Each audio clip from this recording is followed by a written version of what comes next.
এক চোর, তিনি চুরি করেছেন এক রাজার বিশেষ কর্মচারীর বাড়ি, প্রভাবশালী কর্মচারী রাজার। এখন যেহেতু রাজার পার্ষদ এবং প্রভাবশালী, এই জন্য বহুবিধ সোর্স পাঠিয়ে তাকে ধরবার জন্য ব্যাকুল চেষ্টা চলছে। ও চুরি করতে করতে দৌড়াতে দৌড়াতে ভোরবেলা পাঠ হচ্ছে এক জায়গায়। ভোরবেলা অনেক আশ্রমেই পাঠ হয়, মঙ্গল আরতির পরে যখন পাঠ হচ্ছে বসে গিয়েছে। ওদের হাত থেকে বাঁচবার জন্য, ধরা পড়ার জন্য সাধু আসরে বসে গেছে। সাধু পাঠ করছেন যে যিনি ভগবানের নাম কর্ণে নেন, শ্রী গুরুদেবের চরণাশ্রয় করেন, তার পুনরপি জন্ম হয়, দ্বিতীয় জন্ম হয়। পাঠ সমাপ্তের পরে এই কথার উপরে শ্রদ্ধা রেখে, বিশ্বাস রেখে চরণে পড়ে বললেন, আমায় দীক্ষা দিন, আমার দ্বিতীয় জন্ম দিন। বললেন, আরে পরে বলে এখন প্রভাত, যদি না বাঁচি দ্রুত আপনি চরণে আশ্রয় দিয়ে কর্ণে হরিনাম দিয়ে তাকে দীক্ষা দিলেন। যাও, তোমার পুনর্জন্ম হলো। পুনর্জন্ম হয় দীক্ষা পাওয়ার পরে। পিতামাতার রক্ত মাংসের পিণ্ড যে শরীর, গুরুদেব আরেকটি মানব শরীর দিয়ে দেন ভজনের। এতে যদি শ্রদ্ধা আসে তো কি হয় দেখুন।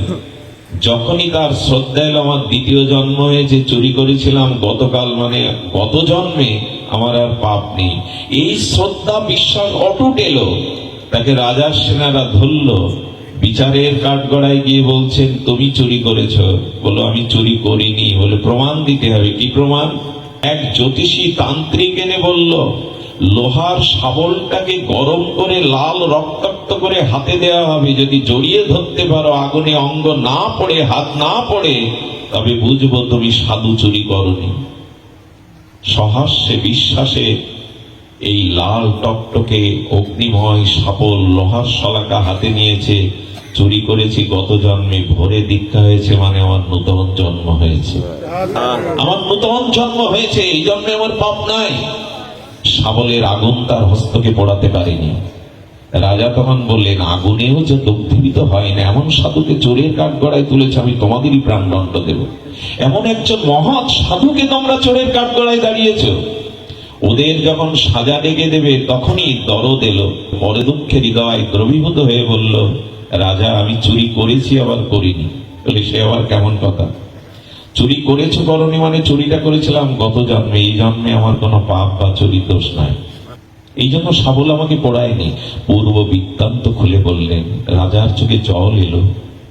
দীক্ষার মাধ্যমে, গুরুচরণ আশ্রয়ের মাধ্যমে তোমার এত বিশ্বাস হয়েছে যে তোমার পুনর্জন্ম হয়েছে, এই জন্মে পাপ নেই। তুমি আমারই রাজ্যে রাজপুরোহিত হয়ে থাকো। আজ থেকে আমি তোমাকে রাজপুরোহিতের মর্যাদা দিলাম, শুধুমাত্র শ্রীগুরু চরণে বিশ্বাসের কারণে। আমি গল্প শোনাচ্ছি না আপনাদের, এটি ভক্তমাল চরিত্র। শ্রদ্ধা যদি কোনো বিষয় আসে, আজও মীরার সামনে বিষ দেয়া হলো।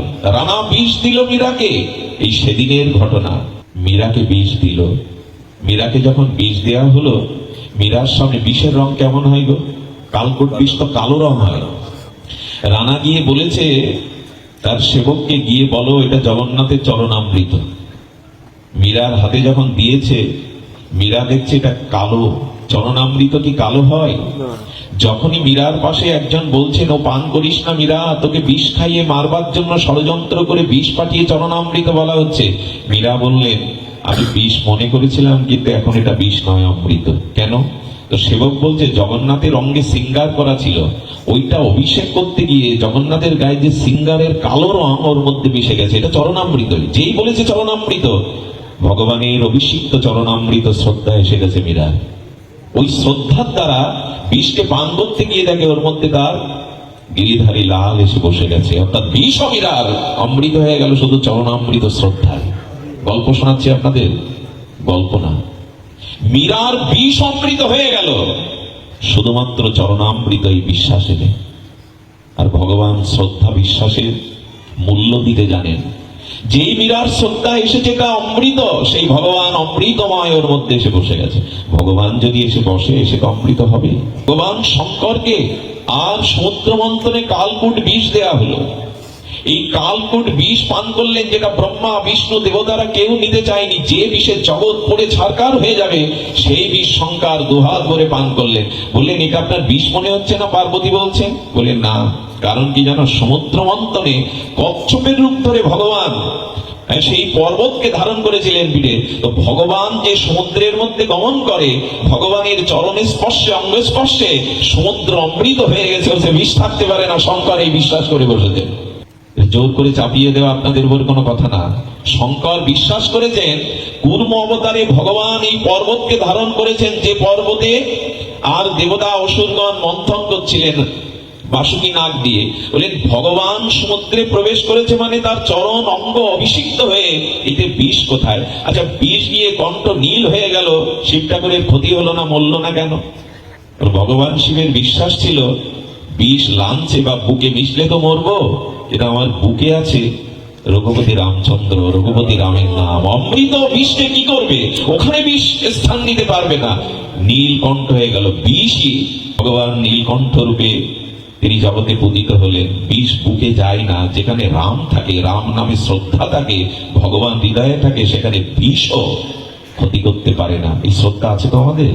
আর শ্রদ্ধা, সন্দেহ আর সংশয় সব ডুবে হলো। দীক্ষা নেওয়ার পরেও সন্দেহ, ইনি গুরুদেব তো, এনার যথার্থ গুরু শক্তি আছে তো, হরিনাম নিলে হয়তো যেই সন্দেহ করবেন হরিনামে মৃত জীবন ফিরে পায়। আজ এই বিশ্বাস করি আমাদের, হরি কথাতে হরিনামে বিশ্বাস করি। শুধু কি তাই, প্রহ্লাদেরও বিষ সেদিন অমৃত হয়ে গেছিল বিশ্বাসে, কারণ প্রহ্লাদ বিশ্বাস করেছিল অনু পরমাণুতে সবখানে আমাদের বিষ অমৃত হয়ে গেল। সবই হয়। শ্রদ্ধা কাকে বলে জানেন? মহাপ্রভু যাচ্ছেন দক্ষিণ ভারতে যাচ্ছেন, একটা সরোবরের সিঁড়ি বসে একজন বৃদ্ধ গীতা পাঠ করছেন, আর সবাই তাকে পাথর ছুঁড়ে মারছে। মহাপ্রভু সেই পাঠকের পাঠে মনোনিবেশ দেখে জানে না, ভুলভাল উচ্চারণ করে, এই জন্য নিষেধ করেছি, শোনে না। মহাপ্রভু গিয়ে পাশে বসলেন, দেখছেন চোখের জলে গীতার পৃষ্ঠা ভিজে যাচ্ছে, শ্রদ্ধান্বিত হয়ে পাঠ করছেন। মহাপ্রভুকে দেখে এই গীতা পাঠক বৃদ্ধ বলছেন, প্রভু আপনি? বলে গীতা পাঠ করছো, উচ্চারণ ভুল, কিন্তু কেন তুমি কাঁদছো? বলো গীতার পৃষ্ঠাতে ভয় নাই আপনাদের, এইখানেও বিশ্বাস রাখুন, এইখানেও শ্রদ্ধা রাখুন, ভগবান থেকে তো নেই, আমাদের কোনো অমঙ্গল হবে না। জয় শ্রীরাধে।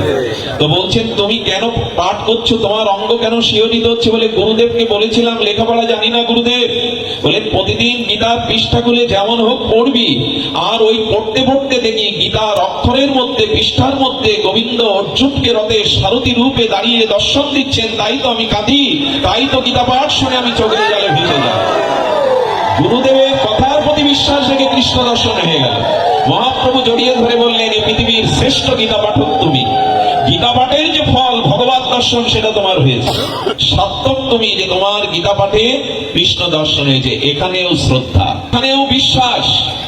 আজ এটি আসুন আমরা ফিরিয়ে আনি। এই শ্রদ্ধা বিশ্বাস যেখানে নাই সেখানে কোনো কিছুই নাই। তাই মনুষ্য অনন্ত নিত্য বিহধীর, বুদ্ধিমান ব্যক্তি বহু জন্মের পর প্রাপ্ত জগতে সুদুর্লভ পরমার্থময় এই শরীর পেয়েছে, বিবেক পেয়েছে। আর এই অনিত্য মনুষ্য জন্ম পেয়ে মরণশীল দেহে পতনের পূর্বেই এই শ্রদ্ধা বিশ্বাস এনে হরিলাভের যত্নশীল হন। এই অনিত্য সুদুর্লভ মনুষ্য জন্মে সময় বড় কম, বিশ্বাসকে আশ্রয় করুন। আপনাদের মনে আছে সেই গুরুদেব তাকে নিচকুল ভেবে দ্রোণাচার্য দীক্ষা দিলেন না। আর দ্রোণাচার্য দীক্ষা না দিলে কি হবে? একলব্য মাটির মূর্তি তৈরি করে গুরু মনে করে ওইখানেই তিনি এমন বিদ্যা অর্জন করেছিলেন যেটা অর্জুনকেও সঙ্গীত করেছিল। একলব্যের অঙ্গুলি কেটে নিয়েছিলেন, এ যদি বেঁচে থাকে তো অর্জুনের বীরত্ব ম্লান হয়ে যাবে। শ্রদ্ধায় সবকিছু যাকে দীক্ষা দিল না, নিচকুল বলে তাড়িয়ে দিল। একলব্য জঙ্গলের মাঝে মাটির গুরু মূর্তি তৈরি করে তাকে পুষ্পাঞ্জলি দিয়ে গুরুকে প্রণাম করে তীরন্দাজ হয়ে শ্রেষ্ঠ হয়ে গেল। শ্রদ্ধায় হয়, সন্দেহতে হয় না, বিশ্বাসে হয় না। তাই শ্রদ্ধান্বিত শ্রবণ কীর্তন যদি এই সাধু সঙ্গে হরি কথাতে শ্রদ্ধা আসে, সব হয়ে যায়। আমাদের গোপাল ভট্ট গোস্বামী পাদের মন্দিরে তিনি শিলাতে আর পূজা দিতেন। এক মা সমস্ত মন্দিরে ভগবানের শৃঙ্গারের জন্য ভালো ভালো পোশাক তৈরি করে নিয়ে গেছেন। গোপাল ভট্ট গোস্বামী সেই শিলাতে গিয়ে বললেন, বাবা এই শৃঙ্গারের পোশাক এনেছি, এটি তুমি তোমার বিগ্রহকে পরিও। গোপাল ভট্ট গোস্বামী সেই শিলার দিকে তাকিয়ে বলছেন, পোশাক পরাতে গেলে তো বিগ্রহের হস্তপদ মূর্তি লাগে, আমার তো শিলা। প্রভু এই মা এনেছে, তুমি পারো না মূর্তি রূপে প্রকাশ হতে? যদি মূর্তি হয়ে প্রকাশ হতে তোমাকে শৃঙ্গার করতাম, দিতাম, পোশাক পরিয়ে বড় আনন্দ পেতাম। সকালবেলা মন্দিরের দুয়ার খুলে গোপাল ভট্টাচার্য গোস্বামী দেখলেন তার সেই কালো শিলাপ থেকে রাধারমণ মূর্তি প্রকাশ হয়ে গেছে। এটিও শ্রদ্ধা বা বিশ্বাসের নমুনা।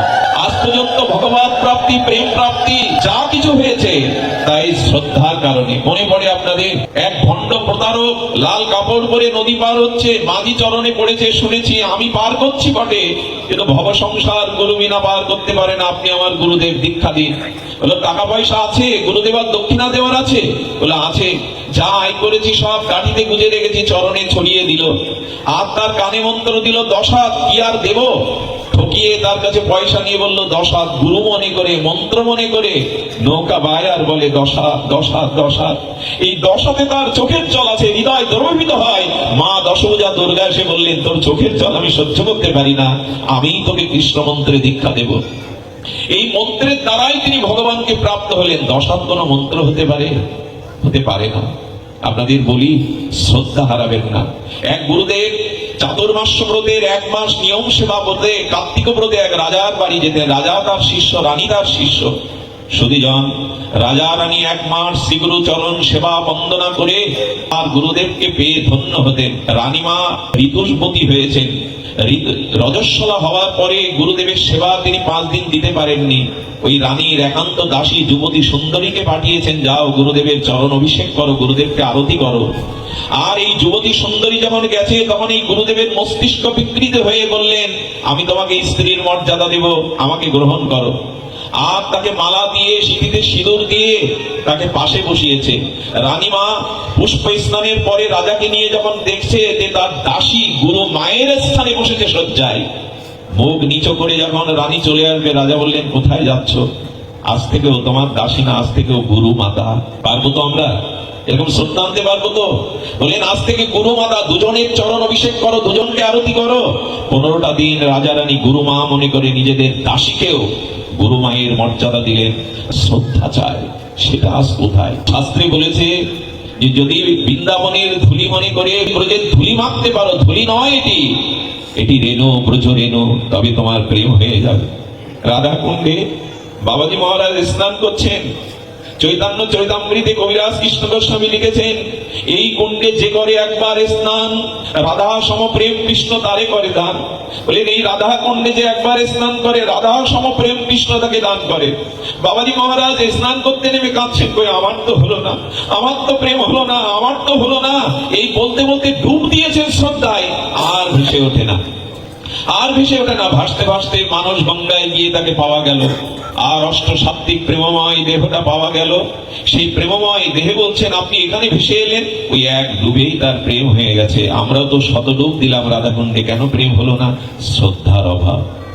ইটের পরে ইট দিলে প্রাচীর হয় না যদি মাঝখানে সিমেন্ট বা মশলা না দেন।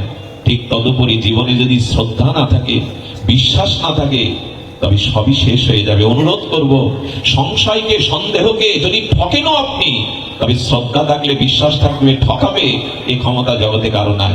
না খাওয়া সন্তানের মুখ তো কোনো মা দেখতে পারে না। তুমি যদি না পাও আমিও পাবো না। তখনই কৌশল্যার সন্দেহ গেল। রামকে কোলে করে বললেন আমার রাম হারানোর বেদনা আমি তোর মধ্যেই পরিপূরণ করেছি ভরত। এই ভরতকেও সন্দেহ করেছিল কৌশল্যা। গুরু বশিষ্ঠ বললেন ভরত তবে তোমাকে রাজ্যপদ দিয়ে গেছেন, তুমি রাজ্য সিংহাসনে আসীন হও। সাধু শিরোমণি ভরত বললেন এই ত্যাগ বৈরাগ্যের মূর্তি, আমি অযোধ্যার সিংহাসন চাই না, আমি লোভী, ওর থেকে বড় সিংহাসন চাই। অযোধ্যার সিংহাসনের থেকে বড় পদ আর কি আছে? বললো আমি 1 পদ চাই না, 2 পদও চাই। আমি অযোধ্যার সিংহাসনে 1 পদ, কিন্তু রামচন্দ্রের রঘুপতির 2 চরণ পদ চাই, আমি 1টি পদ চাই না। এই ভরতকেও সন্দেহ করলো প্রজারা। মায়ের এই সন্দেহের কারণে খুব ধ্যান দিয়ে শুনুন, অনুরোধ করছি মনোযোগ দিয়ে শোনার জন্য। বলেন এই সিংহাসন তোমারই যোগ্য, তুমি বসো। বলে এই সিংহাসনে বসলে ধরিত্রী দ্বিখণ্ডিত হয়ে পাতালে প্রবেশ করবে। বশিষ্ঠদেব বলছেন হিরণ্যকশিপুর রাবণ সিংহাসনে বসেছে, ধরিত্রী দ্বিখণ্ডিত হয়নি, তোমার মতো ভরত বসলে কেন দ্বিখণ্ডিত হবে? বলে যেটা হিরণ্যকশিপুর রাবণ করেছে সেটা যদি রামের ভাই হয়ে করি, ধরিত্রী পাপের ভার বইতে পারবে না, তাই ওই সিংহাসনে আমি বলবো না। এই ভরতকেও সংশয় করা হলো, সন্দেহ করা হলো। সুধীজন, এই ভরতকেও সংশয় করা হলো যার চরিত্র এমন, নিমজ্জিত হলো। কোন দোষ স্পর্শ করতে পারে না ভরতের। চিত্রকূটে রঘুপতি রামচন্দ্রকে নেওয়ার জন্য সারথী রথ অশ্ব ঘোড়া, কিন্তু খালি পায়ে চলেছেন ভরত। খালি পায়ে যাচ্ছেন এই কারণে আমার প্রভু এই পথ দিয়েই গেছে নগ্ন পায়ে, পায়ে পাদুকা নাই। কত কাকর, কত কণ্টক বিদীর্ণ হয়েছে। সুধীজন, ভরত রাস্তায় যাচ্ছেন নগ্ন পায়ে। যখনই তার পায়ে কণ্টক বিদীর্ণ হয়েছে, তখন নিজের চরণের ব্যথা অনুভব না করে অনুভব করেছে প্রভুর চরণে কতটা ভিজেছিল এই কাটা। তিনি পথকে ভিজিয়ে চোখের জলে চলেছেন। আমার জন্যই প্রভু আজ বনগমন করেছেন। সব দোষ আমার, যা কিছু অপরাধ সব আমার। কেন কষ্ট পাচ্ছে ভরতের মতো ত্যাগ বৈরাগ্যবান সাধু? শুধুমাত্র সন্দেহের কারণে। কেন রাম রাজা হলে কৈকেয়ীকে সম্মান দিত না? রাজমাতা রূপে সম্মান পেত না? এই বৈধব্য বেশ, দশরথের মৃত্যু, পুরো অযোধ্যাতে অশান্তির আগুন জ্বালিয়ে দেওয়া, সীতার মতো মাকে কত যন্ত্রণা কষ্ট করতে হলো, লক্ষণের সুখ ত্যাগ করে বনগমন। আর ভরতের যন্ত্রণা কষ্ট দুঃখ 14 বছর বর্ণনা দিবে একটাই কারণ। জগৎ সংসারকে বাল্মীকি জানাচ্ছেন সন্দেহ রামচন্দ্রকেও অযোধ্যাকেও শেষ করে দিয়ে আগুনে পোড়াতে পারে, একটাই কারণ সন্দেহ। রাম রাজা হলে আমি দাসী হব। এই রামায়ণ কোনো কাব্য নয়, এটি আমাদের জীবন দর্শন। বাল্মীকি তার অপরোক্ষ অনুভূতি, তুলসীদাস গোস্বামী তার অপরোক্ষ অনুভূতিতে বলছেন, এই দেখো সন্দেহের কি পরিণাম। ভরত পাদুকা নিয়ে ফিরে এলো। তিনি ভোরবেলা সরযূতে স্নান করতেন না, রাত্র দ্বিপ্রহরে স্নান উচিত নয় কোনো যোগ ছাড়া, তবু করতেন। এই পাপীর মুখ কেউ ভোরবেলা দেখলে তার ভজন নষ্ট হবে। তিনি অযোধ্যাকে, তার স্ত্রীকে, তার মাতাকে বলেছিলেন, আমি যেখানে থাকবো কেউ যেন আমাকে দর্শন করতে না আসে, এই পোড়া মুখ যেন কেউ না দেখে, অভিশপ্ত মুখ। অথচ কোনো দোষই নেই বলতে। 14টা বছর প্রভু খড়ম দোকানা অভিষেক করে ছত্র ধরে থাকলেন। দুগ্ধ আর ফল খেয়ে 14টা বছর কাটিয়েছেন এক কাপড়ে, যে প্রভু এক বসনে আছে। প্রভু ফলমূল খেয়ে বেঁচে আছেন। আমি মুখে অন্য কিছু দেব না। মাটি খুঁড়ে মাটির নিচে থেকেছেন, যে আমার প্রভু ভূমিতে শয়ন করেন, আমি তার দাস। দাস আর প্রভু এক শয্যায় শয়ন করতে পারে না, মাটির নিচে শয়ন করেছেন। এই সংশয়, এই যে সন্দেহ, আজকে আপনার আমার জীবন যদি আপনি খুব বিচার করেন, দেখবেন এখানে যা কিছু অশান্তির মূলে এটি সন্দেহ। এই সব কষ্টের মূলে হলো এটি সন্দেহ। দয়া করে জীবন থেকে এই সন্দেহ সংশয় যদি না তাড়াতে পারেন, শ্রদ্ধা যদি, বিশ্বাস যদি আপনার জীবনে না আসে, তবে সবই ব্যর্থ।